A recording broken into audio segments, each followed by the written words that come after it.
Je ne vous remercierai jamais assez d'avoir frappé à la porte de ma loge. Vous savez comme moi qu'une comédienne est sensible à ce qu'une autre actrice vienne découvrir son travail. Vous n'êtes pas venu les mains vides, vous veniez me proposer d'être votre partenaire dans cet exceptionnel scénario de Lucas Heller. Qu'est-il arrivé à Baby Jane? J'en suis extrêmement touchée. Vous me parliez de Robert Aldrich comme metteur en scène. Vous avez, je crois, tourné 1 ou 2 films sous sa direction. Qui d'autre mieux que lui pourra rendre cette relation pleine d'âpreté entre les 2 femmes que nous sommes? Je le connais bien pour savoir qu'il préfère diriger les hommes, mais j'en fais mon affaire. Chut, gardez ça pour vous, ma chère. En attendant de vous revoir bientôt, votre amie Miss Davis.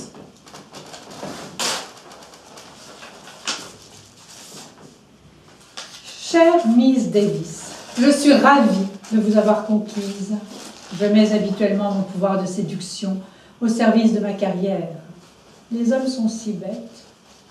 Pas seulement les hommes d'ailleurs, mais... Je me permets de vous apporter une petite précision. J'ai tourné 3 films sous la direction de Robert Aldrich.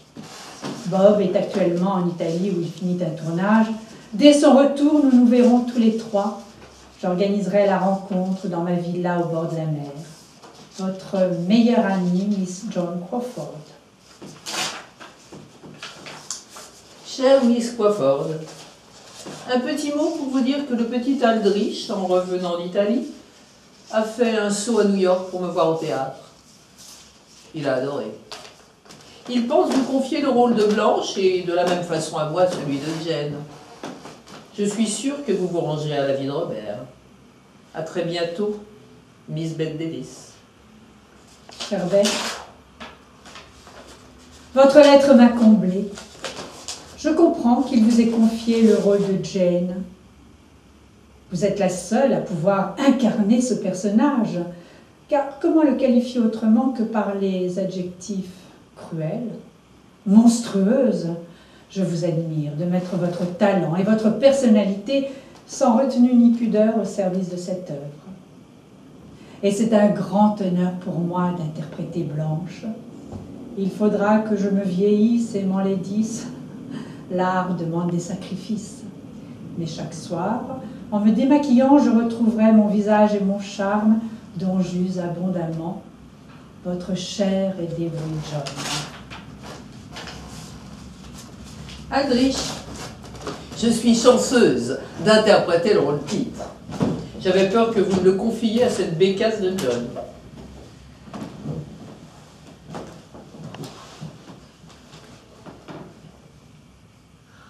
Je suis chanceuse d'interpréter le rôle-titre. J'avais peur que vous me le confiiez à cette bécasse de John. Il était évidemment hors de question d'abandonner un rôle aussi important à une poupée construite des pieds aux trognons par les studios. Nous allons montrer à Hollywood, où on confond trop facilement le cul de la dernière poulette avec le talent, ce que 2 chevaux de retour savent faire. Bien affectueusement. Bob chéri, j'ai hâte que nous commencions le tournage pour prouver que nous avons eu raison de choisir la Davis. Son âge, ses échecs, ses rancœurs pouvaient être des handicaps. Grâce à votre talent et votre expérience, vous arriverez à tirer de cette has-been tout le jus nécessaire pour faire de ce film un chef-d'œuvre. Un de plus à votre actif, votre John qui vous aime de plus en plus.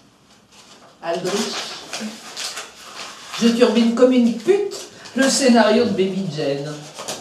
Je ne le quitte plus, je m'endors repu, apaisé, comblé comme dans les bras d'un bon coup. Contrairement à tous mes porte-couilles de passage, il m'enchante. Mais une question me brûle les lèvres. Avez-vous eu, oui ou non, des rapports personnels avec Miss Crawford? Je connais sa réputation. Elle a épongé toute la gente masculine d'Hollywood, à part peut-être le chien Lassie. Et encore, on ne sait pas, il est si peu loquace. Dans l'attente d'une réponse satisfaisante, je vous prie de croire mon petit à ma curiosité éveillée. Votre actrice préférée, Bette Davis. Chère Bête, votre fille est charmante. Le portrait de son père, pour qui j'ai eu jadis une affection toute particulière. J'étais ravie d'apprendre que vous l'aviez imposée sur le tournage et qu'elle fait dans notre création commune ses premiers pas de comédienne. Elle a tout à apprendre, la chère enfant, mais je pense qu'avec un peu de persévérance, avec son nom et votre renom, la porte de quelques jolis petits rôles pourra lui être ouverte. Mais le monde trouble d'Hollywood est-il vraiment à souhaiter à la pauvre chérie? Je ressens en ce moment le besoin d'un rapprochement entre nous, un partage mutuel de nos vies de mère. Être mère est souvent une erreur, un jeu de hasard, un soir de rencontre, un verre de champagne de trop, une porte cochère, un petit cri, et nous voilà en cloque. Et ça dure toute la vie. Vous avez eu la chance d'être stérile. Et vous avez adopté, pauvre tradition, pauvre espoir. Nous sommes comédiennes, même pas femmes, surtout pas mères. Ne subsiste que l'art dramatique. Cela dit, ne touchez pas à ma fille. Bête, juste un petit mot. J'ai trop bu pour tourner, je suis sûre que vous pouvez comprendre.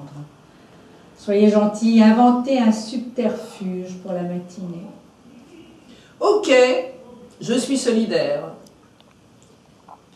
Mais je vous demande d'écouter les conseils de notre metteur en scène et de nous faire grâce de votre affreux vernis à ongles pour le gros plan de la main de Blanche sur la rampe d'escalier. C'est une coquetterie que ne se permettrait jamais le personnage.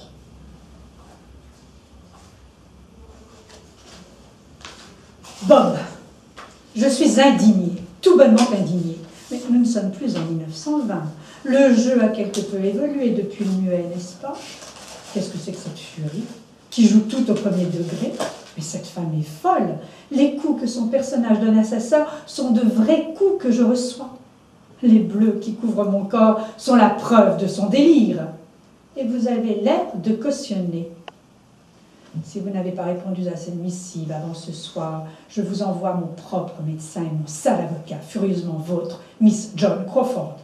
PS, 80 films, un Oscar, 5 maris, dont le dernier Monsieur Pepsi Cola.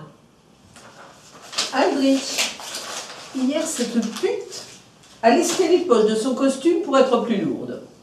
C'était la séquence où je devais la traîner de toute la hauteur de l'escalier. Je n'ai rien dit.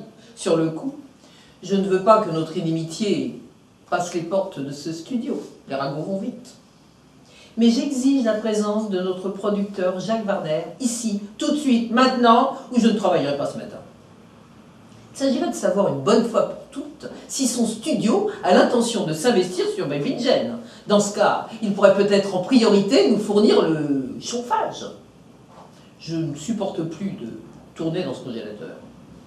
Vous trouvez normal que toute l'équipe soit obligée de se cailler et de travailler avec des blousons de montagnards sur le dos, tout ça parce que mademoiselle Poefford a je ne sais quelle phobie des microbes. Cher Bob, je suis désolée que la climatisation incommode à ce point mademoiselle Davis, bien que je considère sa plainte d'une mauvaise foi pitoyable. J'ai lâché sur beaucoup de ses exigences plus ou moins fondées. Et moi, je n'en avais qu'une seule et toute petite, celle d'assainir le plateau par une température fraîche. Les miasmes qui circulent dans ces vieux hangars sont un fléau redoutable pour notre santé à tous. J'espère que mademoiselle Davis saura ravaler ses pulsions égocentriques avant que je sois obligée de les lui renfoncer moi-même dans la gorge. Bob, cette vieille peau a peut-être gardé de bons souvenirs d'enfance de l'ère glaciaire. Mais moi, je suis née à une époque où les mammouths avaient disparu depuis longtemps. Et puis demandez-lui aussi d'arrêter de chialer. Chère Bête, des bruits courent sur le plateau, comme quoi vous êtes frileuse. J'ai là un petit cadeau qui, j'espère, vous ravira. C'est une grenouillère authentique, utilisée par les trappeurs canadiens. J'ai choisi la taille à vue d'œil. Bien sûr, si c'est un peu trop serré, je dois pouvoir la faire changer. Pouvons-nous nous remettre au travail maintenant? Ma fille chérie, nous arrivons presque à la fin de ce foutu tournage. La Crawford ne m'adresse plus la parole. Quel gain de temps! Le froid de nos rapports n'est rien à côté du froid qui règne sur le plateau. J'ai l'impression de jouer en Alaska alors que nous sommes en Californie. La raison, c'est que John sue énormément, comme toute bonne alcoolique qui se respecte. Entre nous, elle aurait dû épouser le PDG de Smirnoff. À elle toute seule, elle aurait fait tripler les actions de son mari. Je t'embrasse tendrement, ta mère qui veille au grain.